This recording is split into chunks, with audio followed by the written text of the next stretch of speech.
Hello everyone. This channel recently hit 1 million subscribers, and as a thank you, I'm going to share my journey with you. You've given me your subscriptions, your likes and your time, so I'm going to let you in so you can understand more about me, where I came from, and how I got here. Thank you all so much for 1 million subscribers, and let's get started. So, my name is Connor. I was born in the UK in the southwest of London in a place called Kingston. I didn't stay there very long before me and my mum moved into my grandparents when I was still just a few months old. I don't know a lot about my dad, he wasn't really in the picture, and when I was still just a few months old he fled the country and flew to Australia, leaving my mum and grandparents to raise me. My mum soon met and eventually married a man who would go on to be my stepdad for the next 15 years. He was not a very nice man, and safe to say me and him did not get on, ever. I did my best just to keep out of his way. A rather unfortunate core memory I have was us spending several evenings together building this great Lego warship, just for him to pick it up and smash it on the floor because I misbehaved. When I was 15, he had a full-on breakdown. All I'll say is the police were called and he was removed from the house. My mum eventually divorced him. The closest thing I ever had to a real father was my granddad, my mum's dad. He worked hard throughout his life, achieved a lot, and now lives very comfortably. He taught me some very important life lessons and instilled a work ethic in me that has served me well to this day. I recently in fact celebrated his 80th birthday with him. I have 3 half-sisters. Growing up we fought and squabbled and bickered like siblings do. There was a lot of petty rivalry between us. They would constantly ask for and pinch my video games and DVDs, but we're all good now.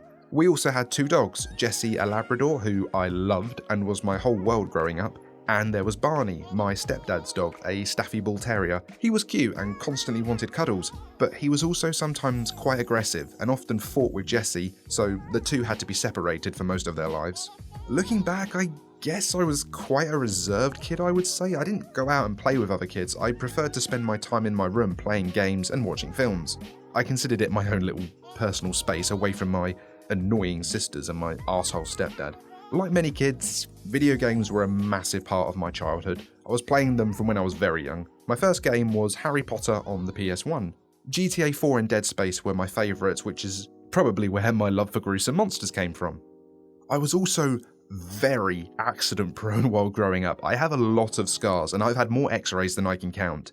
I've cracked my head open twice, I've had to have a root canal after falling and banging my tooth on a table, my tonsils and adenoids, they've been removed, I've had shards of glass in my neck, I broke my arm falling through a garage roof, I fractured my hand while playing a bit rough at school, I've had my wrist glued back together, I've broken 2 bones in my lower leg, I've had to have surgery to correct a minor birth defect in my leg, and the same leg also now has metalwork running up it. My right leg is held together with duct tape and a prayer at this point.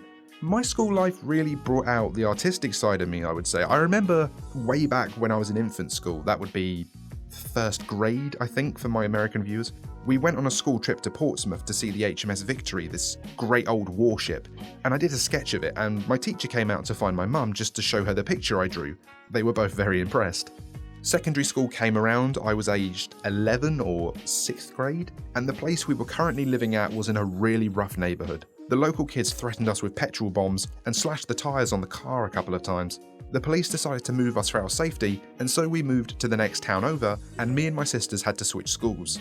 Switching schools was hard on us. We had to leave behind all our childhood friends, and to make matters worse, both me and my sisters had to deal with bullying, which was fun.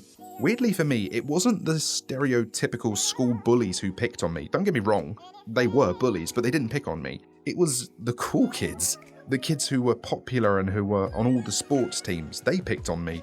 Mum flipped and gave the school a right piece of her mind when she found out. God knows what the teachers said to those kids, but they never picked on me again after that. Art, physics and computer science were my best topics at school. I was known as a bit of a flirt, and I was given the nickname Bear or Bear Man because I was broad and gave good bear hugs apparently. My nickname became so notorious, my head of year even gave me a shout out at the Leavers Do.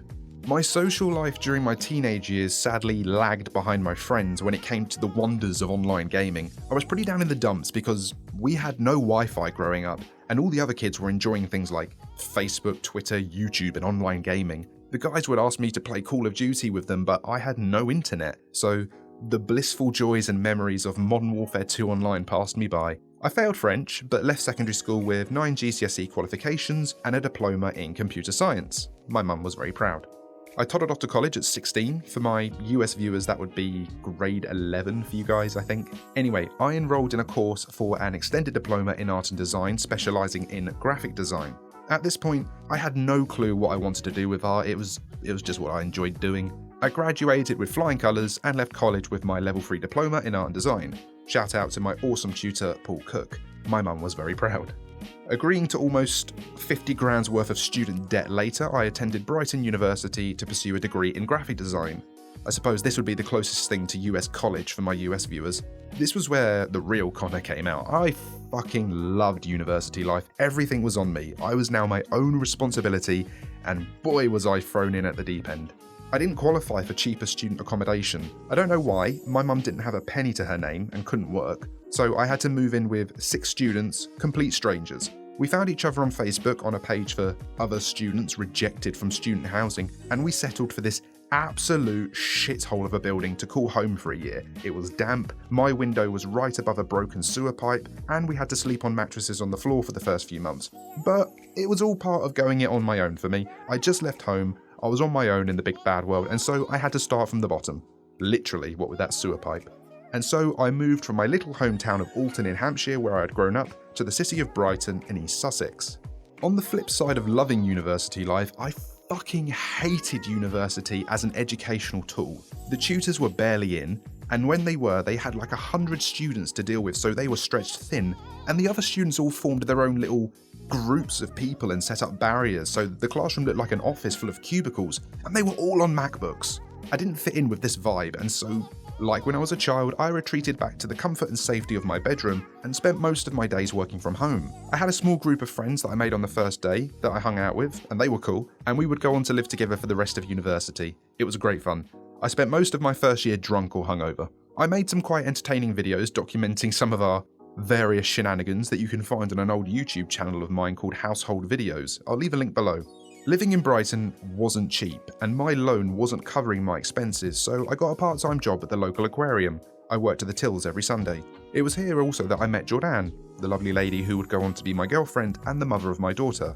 I left uni with my degree and then found myself at a bit of a loose end. I was now 21 years old, I had 2 diplomas and a degree, and I had no idea what to do now. Like thousands of other students, we were all spat out of the educational system. We're all just thinking, okay, what the fuck do we do now? You had like 100 students all competing for one job, and all of them wanted previous experience, didn't they? Thankfully, life threw me a bone while I figured out what I wanted to do with my life. I moved in with my girlfriend and I got a promotion at work to a full-time team leader position. So I had a full-time job and a place to live. Pretty good. And this is where my YouTube journey begins. Back in college, a friend called George introduced me to Markiplier, who introduced me to SCP Containment Breach, who introduced me to the SCP reader Eastside Steve. I would digest and absorb hours and hours of his readings over the next 5 years as I worked my way through my higher education. All credit for my origins goes to Eastside Steve. Go to his channel and show the man some love. And then the fateful day came around. It was on a cold, rainy October afternoon in 2017 that I began drawing some doodles for SCP-2935 while listening to Eastside Steve. My drawings were pretty shite, thanks to the university tutors stomping out traditional drawing in favour of more contemporary approaches to art and design. I recorded the audio on my phone, added the most obnoxious echo filter to every single word, and uploaded it to YouTube. I want to stress that I didn't make that video with the intention of becoming a YouTuber. It was just a creative outlet while I worked my 9 to 5. But then I saw my first ever comment and my first ever subscriber, a user by the name of Asimov, and I have never forgotten that name. It is a core memory, and it pushed me to create more. Sadly, their comment no longer exists, so I can only assume they deleted it or their channel was removed, but I remember it still. And then I had 10 subscribers. And then 50, and then 100, and then 1,000. After just 3 months, Volgan, reached out and wanted to collaborate with me. I believe at the time he only had like 50,000 subs, maybe 60. I did a voiceover for him, and he did a voiceover for me. After this, my views and subs began to explode. I opened a Discord, a Patreon, and just kept drawing in my free time while working my day job. Jordan, my girlfriend, was super encouraging, and despite me probably spending more time concerned with drawing than I should have been with our relationship, I kept going. On October the 16th, 2018, the channel reached 100,000 subscribers. In November, YouTube finally monetized my channel, and in December I said fuck it, let's go for it. I risked it all and quit my day job at the aquarium to do YouTube full time.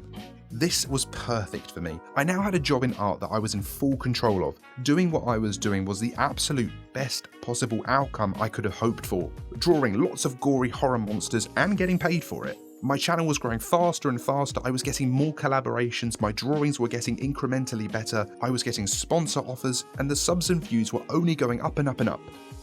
And then 2019 came around. COVID saw the whole world come to a halt, and sadly my girlfriend was let go from her job because of the lockdowns. With fuck all else to do, people flocked to YouTube and SCP went viral. But while me and the rest of my SCP YouTuber brethren were seeing all this sudden success, the vultures began to circle. Like a shark smelling blood in the water, the content farm sensed the potential and the money that could be made. They made the YouTube algorithm their bitch and kicked me and my peers out.